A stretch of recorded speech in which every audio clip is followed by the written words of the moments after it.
أعوذ بالله من الشيطان الرجيم. بسم الله الرحمن الرحيم. اقرأ باسم ربك الذي خلق خلق الإنسان من علق اقرأ وربك الأكرم الذي علم بالقلم علم الإنسان ما لم يعلم. اللہ تعالیٰ نے اپنے حبیب جناب محمد رسول اللہ صلی اللہ علیہ وسلم پر مکۃ المکرمہ میں غار حراء میں جو سب سے پہلی وحی نازل فرمائی وہ یہی 5 آیتیں ہیں جو آپ کو 3 سال، بعضوں کے قول کے مطابق 10 سال غار حراء کے اعتکاف کے بعد اللہ نے نصیب کیا۔ علماء فرماتے ہیں معرفت کے لیے خلوت شرط ہے۔ اگر اللہ کی معرفت کوئی بندہ حاصل کرنا چاہتا ہے تو جب تک خلوت اختیار نہیں کرتا معرفت کی دولت اسے نصیب نہیں ہوتی۔ اسی لیے اکابر کا آپ یہ سوانح میں دیکھیں گے کہ چاہے وہ کسی بھی سلسلے کے اولیاء اللہ کیوں نہ ہو، اللہ کی معرفت حاصل کرنے کے لیے چلہ کشی کی ان کے یہاں عادت تھی۔ وہ جاتے تھے، خلوت میں رہا کرتے تھے، کبھی کسی پہاڑ میں، کبھی کسی غار میں، کبھی کسی جنگل میں، کبھی کسی بیابان میں، جہاں پر کسی کا کوئی دخل نہ ہو وہ رہے اور ان کا رب رہے۔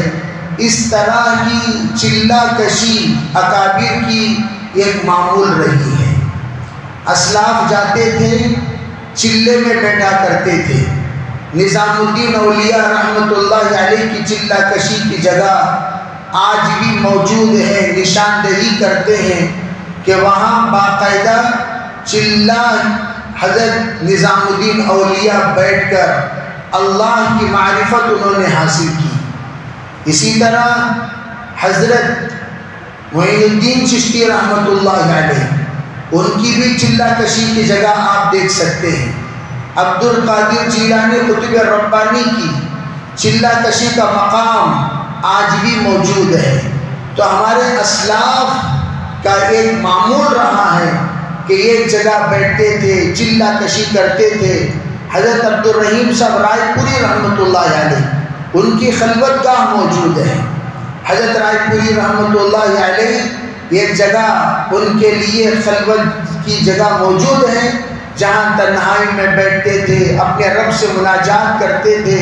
علماء فرماتے ہیں محراب یہ بھی اسی کا ایک نمونہ ہے۔ حضرت مریم علیہ السلام کے زمانے میں جتنے لوگ اس وقت اللہ کے قربت اختیار کرنا چاہتے تھے، یہودیوں میں باقاعدہ زکریا علیہ السلام کے ماننے والے ایک ایک محراب بنا لیا کرتے تھے اور محراب کے تلے تنہا رہتے تھے، اللہ سے گفتگو کرتے تھے، اللہ کو اپنا بناتے تھے، اللہ کو قریب کرنے کے لیے عبادت کرتے تھے اور وہاں ریاضت کرتے تھے۔ پھر اس کے بعد اللہ رب العزت جو مقام علیہ ان کو نصیب کرتا تھا وہ دنیا دیکھتی تھی۔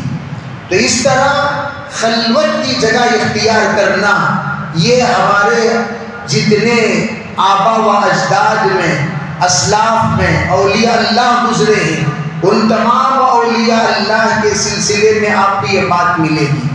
اسی طرح حضرت جناب محمد رسول اللہ صلی اللہ علیہ وسلم نبوت سے پہلے خلوت آپ نے اختیار فرمائی۔ نبوت سے پہلے آپ تنہا بیٹھے رہے، وہ بھی ایسے غار حراء آپ میں سے اللہ تعالیٰ جن کو نصیب کرے گا مکۃ المکرمہ کی حاضری کی، وہ باقاعدہ غار حراء کا سفر کرے، چڑھے، یہ سوچ کر کہ ہمارے حبیب جناب رسول اللہ صلی اللہ علیہ وسلم اسی جگہ پر جا کر خلوت میں بیٹھا کرتے تھے۔ اور آپ کئی کئی دن تک ستو اور پانی اپنے ساتھ لے جاتے. بعض مرتبہ توشہ ختم ہو جاتا. آپ علیہ الصلوۃ والسلام اس کے سلسلے میں توجہ نہیں دیتے تھے. چلو بھئی توشہ ختم ہوا تو کیا ہوا, لیکن حضرت خدیجہ الکبریٰ رضی اللہ تعالی عنہا کو احساس ہوتا میرے شوہر جو توشہ لے کر گئے وہ توشہ صرف 1 ہفتے کا توشہ تھا, آج 8 دن ہو گئے ہیں, 8واں دن پتہ نہیں وہ کیا کھائیں گے کیا پیئیں گے. یہ اللہ کی بندی خود توشہ لے کر جایا کرتی تھی.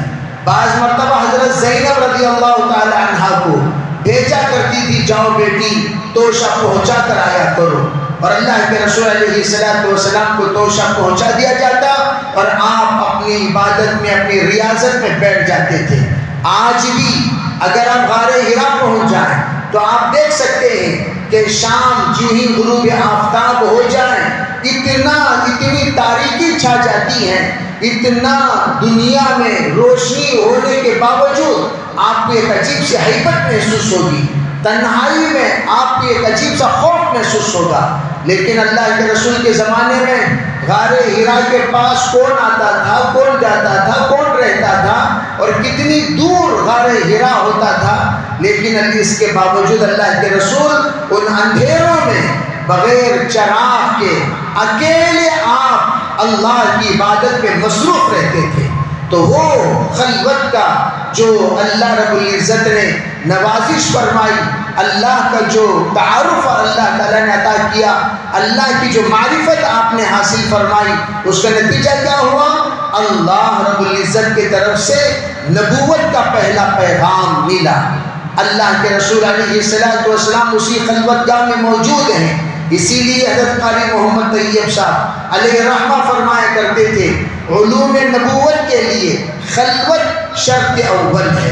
علوم نبوت کے لیے خلوت شرط اول ہے. اگر کوئی خلوت اختیار نہیں کرتا تو فرمایا جلوت کا اسے حکم بھی نہیں دیا جائے گا. پہلے خلوت بعد میں جلوت. اگر کوئی پہلے ہی سے جلوت اختیار کر لے وہ جلوت کے زمانے میں خلوت میں چلا جائے گا, اس لیے کہ وہ جلوت میں علم سے محروم رہا, ادب سے محروم رہا, تربیت سے محروم رہا. وہ جو چیز حاصل کرنا چاہیے تھا پڑھنے کے زمانے میں اس سے محروم رہا. جس وقت اس کا پڑھانے کا زمانہ آئے گا اس کے اندر جب وہ دیکھتا ہے میں تربیت کے اعتبار سے بھی کوراں ہوں, علم کے اعتبار سے بھی کوراں ہوں, اعمال کے اعتبار سے بھی کوراں ہوں, جو علم تعلیم و تعلم کے لیے درکار ہے اس سے بھی میں عاجز ہوں, تو وہ خود بخود خلوت میں چلا جائے گا. جلوت میں اس کی کوئی حیثیت نہیں رہے گی. اس لیے فرمایا خلوت کے دنوں میں ایسی خلوت اختیار کرو کہ تم کون ہو, تم کہاں کے ہو, تم کدھر کے ہو, تم کس علاقے سے تعلق رکھتے ہو, کوئی نہ جانے. نہ محلے والے آپ کو جانے, نہ علاقے والے آپ کو جانے, نہ علاقے والے آپ کو پہچانے, کسی سے کوئی ربط نہیں, کسی سے کوئی تعلق نہیں. اس طرح قطع تعلق کے ساتھ جس وقت آپ کا تعلیمی زمانہ گزرے گا فرمایا اللہ رب العزت اپنا وہ علم نصیب کرے گا جو علم لدنی کہلایا جاتا ہے, علم نبوت کہلایا جاتا ہے. تو الغرض حضرت نبی علیہ الصلوۃ والسلام نے خلوت اختیار فرمائی اور خلوت میں آپ بالکل تنہا رہے. اللہ نے اس وقت میں حضرت جبریل کے ذریعے سے جو پیغام عطا فرمایا وہ پیغام اقرا کا پیغام. اقرا کا پیغام, اقرا کا جو پیغام ہے, اب یہ پیغام حضرت جبریل علیہ الصلوۃ والسلام لا کر پہنچا رہے ہیں. تو وہ کئی زمانے کے مجاہدے کے بعد پتہ یہ چلا علم کے لیے مجاہدہ شرط ہے. بقدر القد تکتسب المعالی من طلب العلا سہر اللیالی. جتنی محنت کریں گے, جتنی کوشش کریں گے, اتنے ہم اپنی امیدوں کو پا سکتے ہیں. ہم یہ امید کرتے ہوئے بیٹھے ہوئے ہیں, دنیا کی بھی یہی شرط ہے. ہم نے ایک نیت کی مجھے یہ بننا ہے, مجھے وہ بننا ہے, مجھے یہ کرنا ہے, مجھے وہ کرنا ہے, لیکن محنت کرنے کو تیار نہیں ہے. بننا تو بہت بڑا چاہتا ہے, بننے کا ارادہ تو بہت بڑے بڑے بننے کا ارادہ ہے, لیکن محنت کرنے کو کو تیار نہیں. محنت کے بغیر اللہ کے یہاں کچھ نصیب نہیں ہوتا. چاہے آپ اللہ کی عبادت کرو تب بھی محنت شرط ہے. ان اجر اللہ تعالیٰ مشقت کے مطابق ادا کرتے ہیں. اجر مشقت کے مطابق، مشقت جتنا بندہ کرتا ہے اتنا وہ ماجور ہوگا، اجر پائے گا. اسی طرح رمضان المبارک میں ہم روزہ رکھ کر جو نماز پڑھیں، اس نماز کا ثواب بغیر روزے کے جو ہم نماز پڑھ رہے ہیں اس نماز کے ثواب کے مقابلے میں وہ نماز 70 گنا زیادہ ہے. تبھی تو حدیث پاک میں یہ بات کہی گئی کہ ایک فرض نماز رمضان المبارک میں 70 گنا. کیوں؟ فرمایا الاجر بقدر المشقہ، اجر اللہ تعالیٰ مشقت کے مطابق دیتا ہے. جتنی مشقت بندہ اختیار کرے گا اتنا اجر پائے گا. اب یہاں پر ماشاءاللہ رمضان المبارک میں ہم تراویح پڑھتے ہیں، مشقت، لیکن ہر 2 رکعت کو فرض نماز کے برابر اللہ تعالیٰ کی طرف سے ثواب مل رہا ہے. اور آپ نفل پڑھ رہے ہیں، فرض کا ثواب پا رہے ہیں. فرض پڑھ رہے ہیں، 70 فرائض کا ثواب پا رہے ہیں. اسی طرح علماء فرماتے ہیں جب بندہ مشقت کرتا ہے تب جا کر اللہ تعالیٰ کچھ عنایت فرماتا ہے. اسی لیے کہا گیا کہ تم تمنیتا ان تمسی فقیحا مناظرا بغیر الکد کیف تکون، تو چاہتا ہے میں فقیہ بن جاؤں، سمجھدار بن جاؤں، مناظر بن جاؤں، بغیر محنت کیے کیسے ہو سکتا ہے. میں اپنے ساتھیوں سے کہا کرتا ہوں ماشاءاللہ اللہ تعالیٰ مدرسہ ہمارے پاس رکھا ہے، ہمارے پاس مدرسہ موجود ہے. مدرسہ اتنا قریب ہونے کے باوجود ہم میں سے وہ بندہ جو قرآن سے اپنا تعلق نہ جوڑے، قرآن نہ سیکھے، تجوید نہ سیکھے، مسائل نہ سیکھے، اس سے بڑا محروم القسمت انسان کون ہو سکتا ہے. دیکھو پہلے زمانے میں لوگ دور دور سفر کرتے تھے. حضرت عمر رضی اللہ تعالیٰ عنہ کے زمانے میں خالی التحیات سیکھنے کے لیے یمن سے تشریف لائے. یمن سے آئے تو حضرت عمر رضی اللہ تعالیٰ عنہ نے پوچھا عربی تمہارا آنے کا مقصد کیا ہے؟ انہوں نے کہا حضرت میں آیا ہوں التحیات سیکھنے کے لیے. حضرت ابو ذر رضی اللہ تعالیٰ عنہ موجود تھے. انہوں نے کہا میں ایک حدیث سنا دیتا ہوں. حضرت جناب محمد رسول اللہ صلی اللہ علیہ وسلم سے میں نے یہ بات سنی کہ اگر کوئی آدمی من خرج لطلب العلم فهو في سبيل الله حتى يرجع، اگر کوئی علم سیکھنے کے لیے اپنے گھر سے نکلتا ہے واپس لوٹنے تک وہ علم حاصل کرنے والوں میں شمار ہوگا اور وہ اللہ کے راستے میں ہونے والا شمار ہوگا. اب آپ اندازہ لگائیے اگر علم کے آپ حضرات گھر سے نکلے، آپ کو پتہ چلا آج اتوار ہے، اتوار کا دن درس حدیث ہے، درس قرآن ہے، میں ہم جا رہے ہیں، جانے کے بعد درس میں بیٹھیں گے، کچھ مسائل سیکھیں گے، کچھ دین کی بات سنیں گے، کچھ مسائل پوچھیں گے جو ہمیں معلوم نہیں وہ معلوم کر لیں گے. یہ نیت کے ساتھ آپ اور آپ کے خواتین آئیں. آنے کے بعد یہاں رہی اور آدھا گھنٹہ پونا گھنٹہ آپ نے ماشاءاللہ سنا، تفسیر سنی، مسائل سنے اور آپ کو جو اشکال تھا وہ اشکال دور کر لیے. آپ جتنی دیر تک یہاں بیٹھے رہے اللہ کے راستے میں. اور صرف اتنا ہی ثواب نہیں، اگر آپ نے ایک مسئلہ سیکھ لیا، اللہ کے رسول علیہ السلام کا ارشاد ہے من تعلم بابا من العلم خیر من 1000 رکعہ، اگر کوئی ایک باب علم کا سیکھ لیتا ہے، ایک مسئلہ سیکھ لیتا ہے، 1000 رکعت نماز پڑھنے سے بہتر ہے. اب بھائی میں ساتھیوں سے ہمیشہ کہا کرتا ہوں اتنی بڑی فضیلت سے آپ محروم کیوں ہوتے ہیں؟ اللہ تعالیٰ ایک موقع دیا، اس موقع سے آپ فائدہ اٹھائیں، اس موقع کو غنیمت سمجھیں. کتنے ایسے مسجد والے ہیں ہمیشہ پوچھتے رہتے ہیں حضرت مدرسہ تو ماشاءاللہ ہمارے مسجد میں چل رہا ہے لیکن محلے والوں کو کوئی فائدہ نہیں ہوتا. یہ بڑا اعتراض ہے جو ہمیشہ محلے والے کرتے ہیں. تو ہم نے جب نظم بنایا چلو بھی تفسیر کا درس ہوگا، حدیث کا درس ہوگا، مستورات کو لاؤ، مرد حضرات آؤ، لیکن اگر ہم نہ آئے جب بلاتے ہیں تو آتے نہیں، جب درس ختم ہو جاتے تو شکایتیں شروع ہو جاتی ہیں کہ آپ بہت دنوں سے درس قرآن نہیں ہو رہا ہے، درس حدیث نہیں ہو رہی ہے۔ تو یہ بھی اچھی چیز ہے۔ میں تو ہمیشہ کہتا ہوں جتنے ساتھی ہمارے بیٹھے ہیں یہ ہمارے لیے بہت بڑی غنیمت ہے۔ یہی ساتھی ہیں جو طلب والے ہیں۔ عطا اللہ شاہ بخاری رحمۃ اللہ علیہ ایک مرتبہ 2500 کے مجموعے سے خطاب فرمانے کے بعد آپ اپنے بیان سے فارغ ہوئے، ایک بیچارہ بہت دور سے دوڑتا ہوا، کامتا ہوا، ہانپتا ہوا حضرت کے پاس پہنچا۔ حضرت کے پاس جب پہنچا تو حضرت سے کہا حضرت بیان ختم ہو گیا۔ کہا بھائی بیان تو ختم ہو گیا، حضرت میں بہت دور سے آیا ہوں، میں آپ کا بیان سننے کے لیے آیا ہوں، آپ کیا ارشاد فرمائیں، ذرا آپ اس کا مختصر کچھ سنا دیجئے۔ حضرت اس بندے کے سامنے باقاعدہ اپنے بیان کا خلاصہ آپ نے سنایا۔ خدام نے کہا حضرت ایک آدمی ہے اور اس کے سامنے آپ اتنی لمبی تقریر کر رہے ہیں، پوری باتیں سنا رہے ہیں، پوری باتیں سمجھا رہے ہیں۔ حضرت نے فرمایا ارے بھائی بات یہ ہے پورے مجمع سے مجھے ایسے ہی طالبین کا مطلوب ہے کہ مجمع بڑا ہوتا ہے، یہ 2 3 4 ہوتے ہیں جو ہمارے منشے کو سمجھتے ہیں، جو قرآن پر عمل کرتے ہیں، جو حدیث پر عمل کرتے ہیں، جو انقلابی جذبہ رکھتے ہیں، جو سنتے ہیں سمجھتے ہیں تو اپنی بات کو ہزاروں تک پہنچانے کے لیے محنت کرتے ہیں۔ فرمایا ان بندوں میں سے یہ بھی ایک بندہ ہے جو چھوٹ گیا تھا۔ فرمایا پورا مجمع سے امید نہیں ہوتی، اس مجمع میں سے چند افراد ہوتے ہیں جو فکر مند ہوتے ہیں۔ اسی طرح ماشاءاللہ محلہ تو ہمارا بہت بڑا ہے۔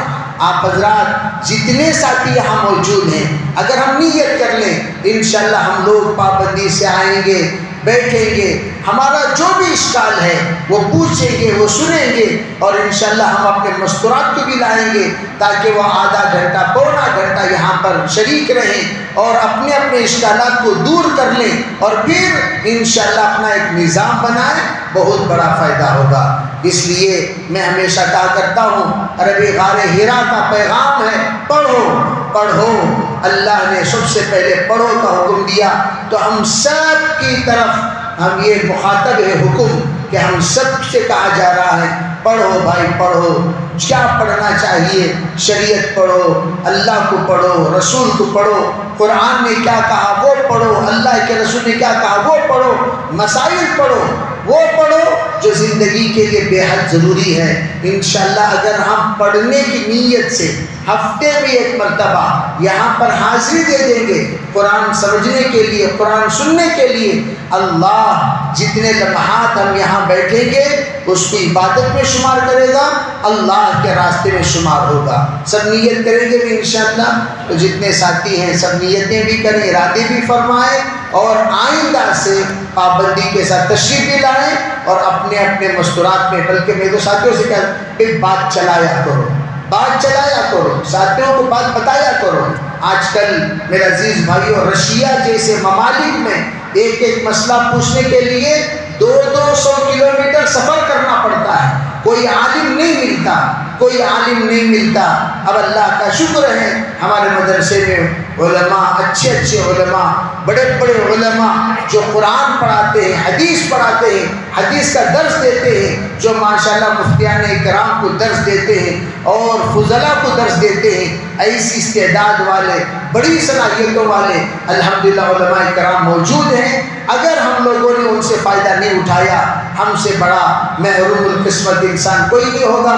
اس لیے ہم نے یہ سوچا کہ صرف ہمارے اس حد تک محدود رکھے بغیر ہم لوگ اس بات کی کوشش بھی کریں گے کہ تمام علماء کرام باری باری آپ کے سامنے کچھ بولتے رہیں، کچھ کہتے رہیں، کچھ کے سمجھاتے رہیں، اس کے سلسلے میں باقاعدہ عناوین بھی متعین ہو، اس عنوان پر انشاءاللہ بات کی جائے گی اور جمعے میں اس کا اعلان ہو تاکہ تمام ساتھیوں کے سامنے یہ بات واضح ہو جائے کہ جمعے کے دن کہ اتوار کو ظہر کے بعد جو تفسیر ہوتی ہے وہ اس عنوان پر انشاءاللہ اس مرتبہ تفسیر ہوگی اور باقاعدہ باہر بورڈ میں اس کو لکھ کر آویزہ کر دیا جائے، اطلاع دے دی جائے، تاکہ آنے جانے والوں کو سب کو اس کی اطلاع ہوتی رہے۔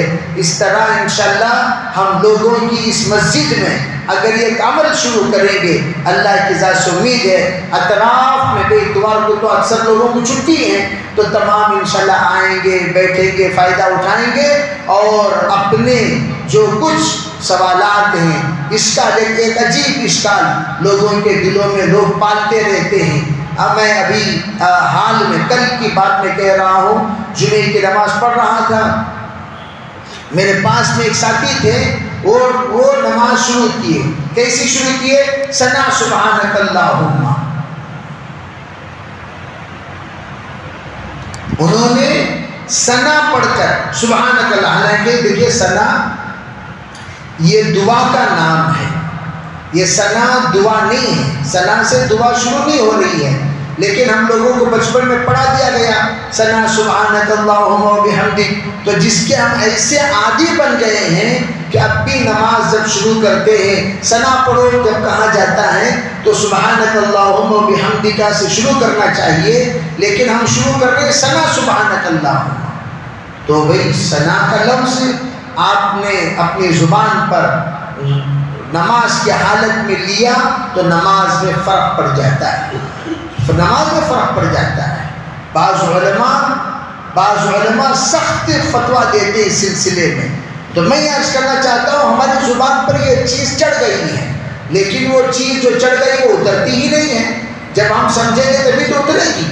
اور میں ساتھیوں سے کہا کرتا ہوں اب ہم ثنا پڑھ لیے، ثنا پڑھنے کے بعد فوراً الحمدللہ رب العالمین شروع کر دیتے ہیں۔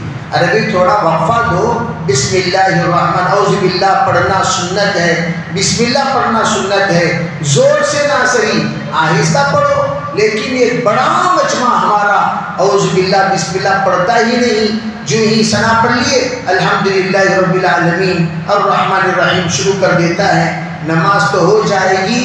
احناف جہرن پڑھنے سے منع کرتے ہیں، پڑھنے سے منع نہیں کرتے، جہرن پڑھنے سے منع کرتے، پڑھنے سے منع نہیں کرتے، تو ہم اعوذ باللہ پڑھیں، بسم اللہ پڑھیں، پھر سورہ شروع کریں۔ اور سورہ جس وقت پڑھتے ہیں اکثر لوگوں کو آپ دیکھا ہوگا نماز پڑھتے وقت منہ مشت کش پڑتی، اسے کہتے ہیں تصور قرآن، اسے قرأت قرآن نہیں بولتے، منہ مشت کش، اللہ سمیع اللہ لمن حمدہ، عربی منہ مشت کر، منہ میں گھونٹوں کی کوئی حرکت ہی نہیں، تو آپ پڑھتا رہے ہیں، آپ سوچ رہے ہیں، آپ نے سورہ فاتحہ کو سوچا، سورہ فاتحہ کا تصور کیا، تو سورہ فاتحہ کو اپنے ذہن میں لائیں، پڑھے نہیں، تو نماز خطرے میں پڑ جاتی ہے۔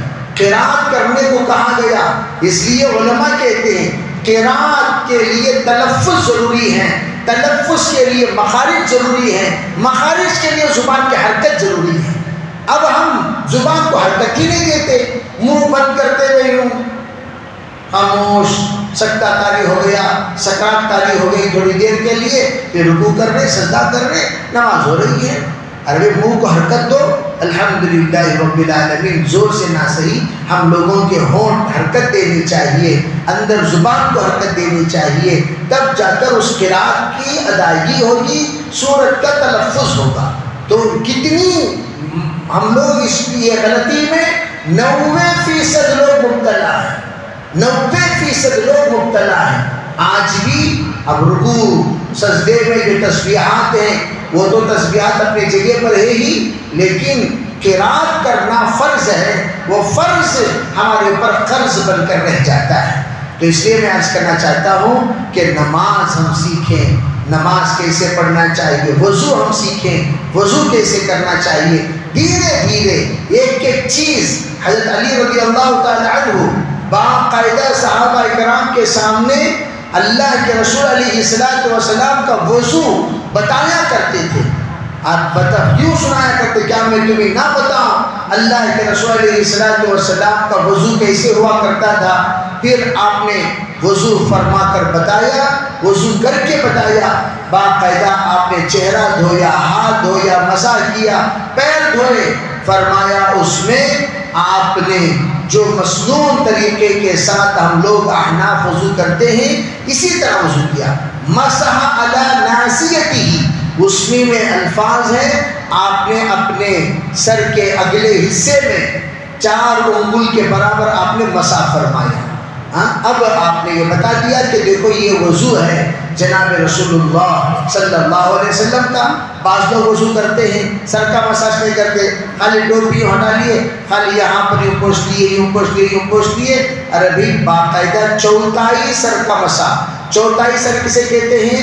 یہ پوری ہتھیلی آپ کے سر پر لگ جائے، اسے کہتے ہیں چوتھائی سر۔ یہ جتنی ہماری پیشانی ہے وہ پیشانی کے برابر چوتھائی سر پورے کا پورا ہمارے ہتھیلی کو پھیر دینا چاہیے، یہ چوتھائی سر کہلایا جاتا ہے۔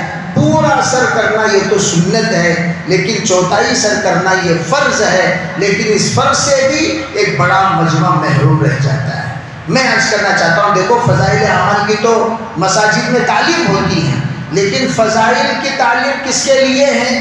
اعمال کرنے کے لیے ہے۔ جب عمل کرنے کا نمبر آتا ہے تو یوں کہا جائے گا اعمال سیکھ کر کیا کرو، اعمال سیکھ کر کیا کرو۔ عمل کرنے کی تو ترغیب دے دی گئی، عمل سیکھنے کی ترغیب نہیں دی گئی، تو پھر عمل آدمی کرے گا بغیر سیکھے کے تو وہ تمام اعمال تباہ ہو جائیں گے، برباد ہو جائیں گے۔ اس کے لیے مسائل والا علم، یہ فضائل والے علم پر جب ہمارے اندر جذبہ پیدا ہو عمل کرنے کا تو فوراً ہم مسائل والا علم سیکھیں اور اس کے مطابق عمل کریں۔ تو جیسے میں نے بتایا کہ وضو پابندی کے ساتھ ہم چہرہ دھوئیں، اپنے داڑھی کا خلال کریں۔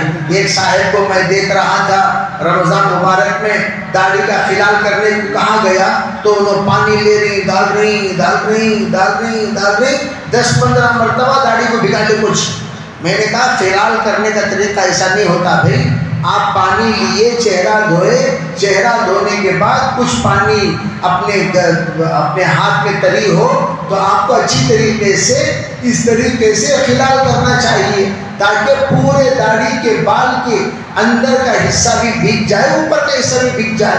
آپ یہ ٹھوٹی یہاں پر اسے بھگانا ضروری نہیں ہے، داڑھی کے اوپر جو داڑھی ہے اسے بھگانا ضروری ہے۔ تو آپ اگر انگلیوں کو خلال کرنے کو کہا گیا، اسے ڈال کر پانی میں ڈبانے کو نہیں کہا گیا۔ خلال کے معنی کیا ہے؟ آپ اپنے ہاتھوں کو باقاعدہ داڑھی کے اندر داخل کریں اور اس طریقے سے خلال کریں، اس کو کہا گیا ہے۔ آپ ڈال کر داڑھی، اب نیکسٹ ٹائم ایسا ہو جائے گا لوٹے میں پانی لے کر لوگ داڑھی گھسا لیں گے اندر۔ ارے بھائی طریقہ ہوتا ہے وضو کرنے کا، اس طریقے سے وضو کرو۔ لوٹے میں داڑھی ڈال کر ہلائے گے تو داڑھی کا خلال تھوڑی ہو جائے گا۔ یہ کوئی طریقہ نہیں ہوتا لوٹے میں داڑھی ڈال کر ہلانا، ورنہ اگر حوض ہوتا تو حوض میں منڈی چھوڑ ڈالیں گے داڑھی کو خلال کرنے کے لیے۔ ارے یہ طریقہ نہیں ہوتا وضو کرنے کا۔ وضو کیسا کرنا چاہیے ان کو سکھانا چاہیے، پھر اس کے بعد جا کر آپ کو میں اس لیے عرض کرنا چاہتا ہوں، آپ نماز کے اوقات میں کھڑے ہو کر دیکھیے، نماز پڑھنے کے لیے ایک بڑا مجمع آتا ہے لیکن ان کا وضو ہی صحیح نہیں ہوتا۔ جب وضو صحیح نہیں، الوضو مفتاح الصلاۃ، وضو سے ہی نماز کھلتی ہے۔ جب یہ بیچارے وضو ڈھنگ سے نہیں کریں گے، آ کر اتنے مجاہدے کے ساتھ نماز پڑھ رہے ہیں، نماز ان کی کھلی ہی نہیں، نماز ان کی شروع ہوئی ہی نہیں، تو پھر یہ اپنے اعتبار سے مکمل ناکام ہو گئے۔ اس لیے تمام ساتھیوں سے گزارش ہے، یہ مجلس بیان کی مجلس نہیں ہے، یہ مجلس بیان کی مجلس نہیں، میں ہمیشہ کہا کرتا ہوں یہ سیکھنے سکھانے کی مجلس۔ جو چیز ہمیں نہیں معلوم، جو چیز ہم جاننا چاہتے ہیں، جو چیز میں ہمیں اشکال ہے، جو مسئلہ ہم لوگ معلوم کرنا چاہتے ہیں، وہ مسائل کے لیے یہ مجلس رکھی گئی ہے۔ تو اس لیے آپ سب سے گزارش ہے کہ اپنے تمام دوست احباب کو بھی آپ دعوت دیں گے، اس لیے کہ اذان دیکھو، میں ہمیشہ یہ جو کہتے رہتا ہوں بعض لوگوں کو، کہیں کو مولانا بار بار دعوت دینا، دیکھو جی بار بار اذان دیکھو، ڈھنگ سے نمازی نہیں بن سکتے۔ روزانہ کتنے مرتبہ اذان دیتے ہیں؟ 5 ٹائم اذان دیتے ہیں، اب تک نمازی ہوئے کیا؟ یاد اگر اذان نعوذ باللہ دینا بند ہو جائے، لوگ نمازی کو بھول جائیں گے، نمازی کو بھول جائیں گے۔ اذان یہ سب سے بڑی دعوت ہے۔ اللہم رب هذه الدعوت التامہ، یہ دعوت تامہ ہے۔ اگر اذان نہیں ہوگی تو پھر کیا ہوگا؟ لوگوں کے اندر ارتداد کا دروازہ کھل جائے گا. نماز چھوڑیں گے تو تمام خیر کا کام چھوڑ دیں گے، پھر عیاشی فحاشی شروع ہو جائے گی، نتیجتاً مرتد ہو جائیں گے. اس لیے اذان کوئی معمولی چیز نہیں ہے. تو اس لیے میں عرض کرنا چاہتا ہوں اذان جو دی جاتی ہے وہ اس لیے دی جاتی ہے تاکہ ہر ایک کے اندر کی ایمان کی غیرت حرکت میں آئے اور وہ نماز کو آنے والے بنے. اسی طرح ہم لوگ بولتے رہنا المؤمنون والمؤمنات بعضهم اولیاء بعض یأمرون بالمعروف وینہون عن المنکر. ہم ایمان والے مرد ایمان والی عورتیں آپس میں ایک دوسرے کے ہمدرد ہوتے ہیں، وہ نیک کاموں کا حکم دیتے ہیں، گناہوں سے منع کرتے ہیں. تو ہم لوگ یہاں انشاءاللہ سب کو دعوت دے کر بلائیں گے. انشاءاللہ بلائیں گے بھائی. جتنے ساتھی یہاں بیٹھے ہیں سب آئندہ ہفتے تک کم از کم 10 ساتھیوں کو دعوت دیں گے انشاءاللہ. روزانہ 2 ساتھی کو دعوت دیے تو بھی 14 ساتھی ہو گئے. روزانہ چلتے پھرتے ارے تفسیر ہوتی نا 10-15 منٹ بیٹھو کیا ہو جاتا. ہفتے میں ایک مرتبہ اب جا کر کیا کریں گے؟ گپ شپ کرتے رہیں گے. وہ گپ شپ کی جگہ یہاں آ کر بیٹھیے. اگر 15-20 منٹ آدھا گھنٹہ تفسیر میں بیٹھ گئے، بہت سارے مسائل جو ہم لوگ زندگی میں نہیں جانتے تھے، معمولی مسائل، اس کی جانکاری ہوگی. انشاءاللہ ہمارے اعمال درست ہوں گے. اللہ تعالیٰ ہمارے مردوں کو بھی عورتوں کو بھی سمجھنے کی سمجھانے کا اللہ توفیق عطا فرمائے، اور اللہ تعالیٰ مسائل کے مجلس کو قائم اور دائم فرمائے. اللہ اس کا ذوق اور شوق ہمارے اندر پیدا فرمائے. اللہ پابندی کے ساتھ ہم میں سلیت کو آنے، جمنے، جڑنے، جوڑنے کی توفیق عطا فرمائے. لك الحمد ولك الشكر. اللهم صل على سيدنا محمد وعلى آل سيدنا محمد وبارك وسلم. اللهم فقهنا في الدين وعلمنا القرآن الحكيم. اللهم فقهنا في الدين وعلمنا القرآن الحكيم. اللهم فقهنا في الدين وعلمنا القرآن الحكيم. سبحان ربك رب العزة عما يصفون وسلام على المرسلين والحمد لله رب العالمين.